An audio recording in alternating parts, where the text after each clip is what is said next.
नमस्कार दोस्तों, स्वागत है आपका हमारी इस वीडियो में। इस वीडियो में हम आपको बताएंगे केवीएस 2024 की तैयारी आप कैसे कर सकते हैं। क्या बीएड या डीएलएड अपीयरिंग को मौका मिलेगा या नहीं मिलेगा, इसके साथ ही साथ सीटेट में कितने नंबर चाहिए और नोटिफिकेशन कब तक आएगा और एग्ज़ाम आपका कब तक होगा, ये सारी इन्फॉर्मेशन हम आपको इस वीडियो में देंगे। इसके साथ ही साथ सिलेक्शन प्रोसेस क्या है, क्या इसमें इंटरव्यू होगा, इस बार हट जाएगा, सारी बातें हम इस वीडियो में आपको करेंगे। तो आइए वीडियो शुरू करते हैं। तो बात करते हैं हम केवीएस 2024 की। सबसे पहले हम आपको बताएंगे कि नोटिफिकेशन इसका कब तक आ सकता है और कितनी पोस्ट के लिए आएगा और एग्ज़ाम कब तक हो सकता है। तो बात करें नोटिफिकेशन की, तो दिसंबर 2024 तक इसका नोटिफिकेशन आपको देखने को मिल जाएगा। ये 100% बिल्कुल सत्य बात है कि दिसंबर 2024 में आपको 100% का नोटिफिकेशन देखने को मिल जाएगा। भले ही पहले आ जाए, नवंबर लास्ट तक भी आ सकता है, लेकिन दिसंबर 2024 के मिडवे या फर्स्ट वीक में ही आपको इसका नोटिफिकेशन देखने को मिलेगा। अब बात करते हैं फिर कि एग्ज़ाम डेट, यानी एग्ज़ाम कब तक हो सकता है। तो एग्ज़ाम आपका जाएगा मार्च के अंदर, मार्च 2025 में इसका आपका एग्ज़ाम हो जाएगा। ठीक है, तो नोटिफिकेशन आपका दिसंबर 2024 तक आएगा, ये कंफर्म है।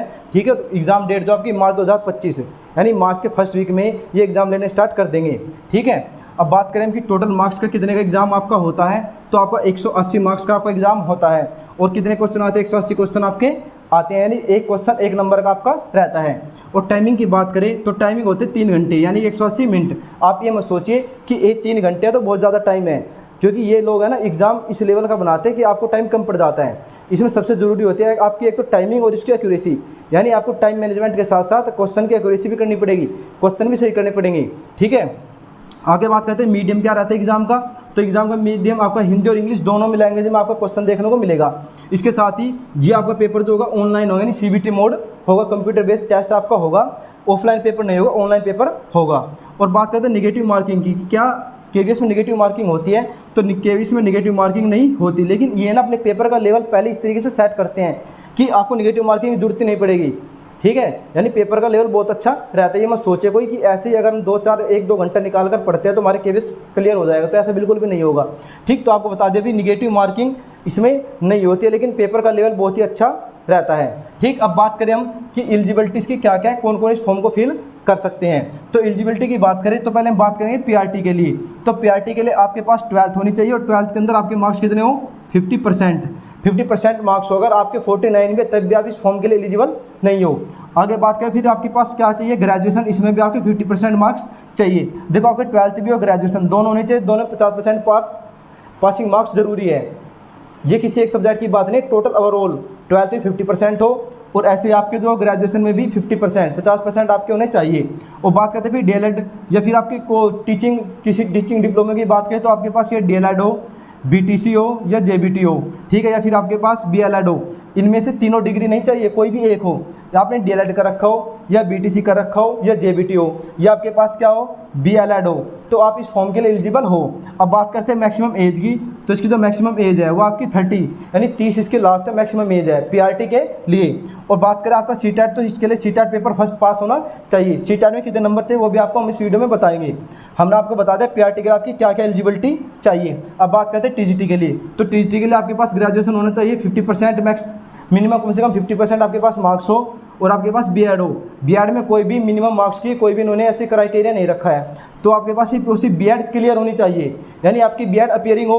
तो अपीयरिंग वालों को इसमें बिल्कुल भी मौका नहीं मिलेगा, चाहे आपका डीएलएड अपीयरिंग हो, चाहे आपका जेबीटी अपीयरिंग हो। यानी जब तक इन्होंने फॉर्म स्टार्ट हुए हैं उस टाइम तक आपकी बीएलएड हो, डीएलएड हो या बीटीसी हो, जेबीटी हो, क्लियर होनी चाहिए, अपीयरिंग में ना हो।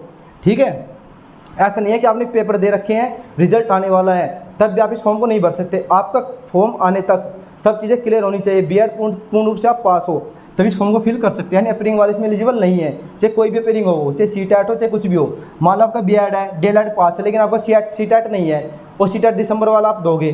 ठीक है, तो आपका उस समय तक पास होना चाहिए पहले ही, अपीयरिंग वालों को इसमें मौका नहीं मिलेगा। बात करते हैं तो इसमें टीजीटी के लिए पेपर सेकंड आपके पास होना चाहिए अपने सब्जेक्ट से। अगर आप टीजीटी साइंस से देना चाहते हो तो आपके पास मैथ और साइंस वाला होना चाहिए। आप इंग्लिश से देना चाहते हो या आप एसएसटी से देना चाहते हो तो एसएसटी वाला आपका सीटेट पास होना चाहिए। एज की बात करें तो इसकी जो मैक्सिमम एज है आपकी 35 ईयर्स है, मैक्सिमम 35 साल इसकी एज है। अब बात करते हैं पीजीटी की। तो पीजीटी के लिए आपके पास क्या चाहिए, पोस्ट ग्रेजुएशन चाहिए, मिनिमम 50% मार्क्स चाहिए। इसके लिए कोई भी सीटेट पेपर नहीं है, किसी सीटेट पेपर की जरूरत नहीं है। और बात करते हैं फिर एज लिमिट, तो इसकी जो एज लिमिट है मैक्सिमम इसमें 40 ईयर्स 40 ईयर्स तक आप अप्लाई कर सकते हैं, मैक्सिमम एज है ये। हमने आपको क्राइटेरिया आपको बता दिया कि पीआरटी, टीजीटी, पीजीटी कि में आपके पास क्या क्या क्वालिफिकेशन होनी चाहिए, मिनिमम मार्क्स कितने होने चाहिए, सीटेट का कौन सा पेपर आपको चाहिए, ठीक है। ये सब चीज़ें जब आपकी पूर्ण रूप से क्लियर हो, अपीयरिंग में ना हो, तभी आप इस फॉर्म को फिल कर सकते हैं केवीएस वाले को। अब आगे बात करते हैं सिलेक्शन प्रोसेस है क्या, कि इसमें इंटरव्यू है या नहीं है, और इंटरव्यू इस बार होगा या नहीं होगा, सारी बातें करेंगे। तो बात करते हैं सिलेक्शन प्रोसेस की। तो सिलेक्शन प्रोसेस में एक तो आपको होता है रिटन एग्जाम, जो आपका रिटन एग्जाम होगा आपका सीबीटी मोड होगा, ऑनलाइन मोड में आपका लिया जाएगा।